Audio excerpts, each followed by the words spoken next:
Share बाजार में आई तगड़ी गिरावट और चौतरफा बिकवाली से छोटे निवेशक सन्न हैं। सबके दिमाग में तीन बड़े सवाल तैर रहे हैं। बाजार में गिरावट के कारण क्या हैं? बाजार कहां तक गिर सकता है और निवेशक क्या करें? हम अपने इस वीडियो में आपको इन सवालों के जवाब दें उससे पहले आज बाजार में क्या हुआ ये सुनिए। शुक्रवार को शेयर बाजार में हाहाकार मच गया। ऐसा लग रहा था मानो ब्लैक फ्राइडे की सेल लग गई हो। बाजार में चौतरफा गिरावट, बड़े बड़े दिग्गजों से लेकर छोटे मझौलों तक सब में बिकवाली। सेंसेक्स निफ्टी करीब 3.25% टूटकर बंद हुए। सेंसेक्स 1687 अंक की गिरावट के साथ 57,107 के स्तर पर और निफ्टी 509 अंक गिरकर 17,026 के स्तर पर बंद हुआ। मिड कैप और स्मॉल कैप इंडेक्स भी 3% की गिरावट के साथ बंद हुए।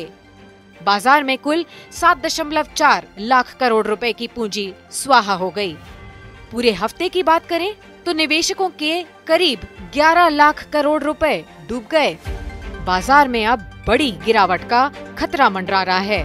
वायदा बाजार के आंकड़े बताते हैं कि निफ्टी में 16,000 की पुट पर सबसे ज्यादा ओपन इंटरेस्ट है। इसका सीधा अर्थ ये हुआ कि मंदड़िये अब निफ्टी के 16,000 तक जाने की आशंका जता रहे हैं। अब लौटते हैं आपके सवालों पर।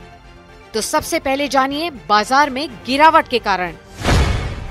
इक्विटी 99 के को-फाउंडर राहुल शर्मा कहते हैं कि बाजार में ये करेक्शन लंबे समय से ड्यू था। कोविड बहाना बनकर आ गया। यूरोप के कई देश फिर से लॉकडाउन में लौट रहे हैं। वहीं दुनिया के कई मुल्कों में ट्रैवल बैन लगाने की बात भी चल रही है। इसके अलावा बढ़ती महंगाई और ब्याज दरों के बढ़ने की संभावना पहले से ही बाजार के लिए चिंता का सबब बना हुआ था। गिरावट में बाजार कहां तक जा सकते हैं, इसका जवाब सुनिए मोतीलाल ओसवाल फाइनेंशियल सर्विसेज के टेक्निकल एक्सपर्ट चंदन तापड़िया से, जो कि शर्मा जी की बात को आगे बढ़ाते हुए कहते हैं कि विदेशी निवेशक नवंबर सीरीज में 30,000 करोड़ से ज्यादा की बिकवाली कर चुके हैं। भारतीय बाजार के ऊंचे वैल्यूएशन इसका कारण है।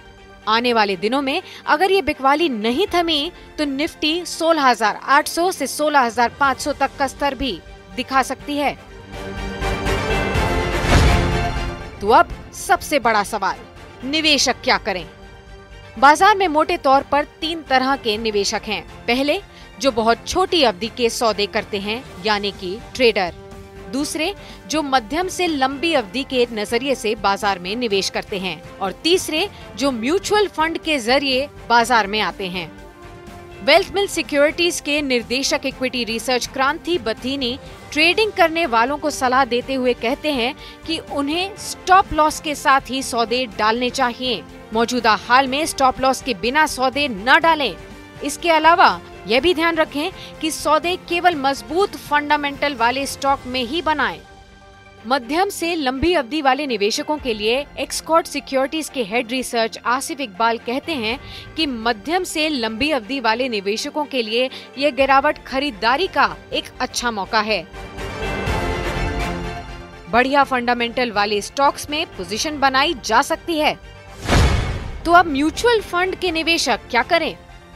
मिरेई एसेट मैनेजमेंट के मुख्य कार्यकारी अधिकारी स्वरूप मोहंती सलाह देते हैं कि इस समय बाजार में लमसम पैसा डालने का बढ़िया मौका है। अगर आप पहले से ही बाजार में सिप कर रहे हैं तो आप अपनी सिप की राशि बढ़ा सकते हैं।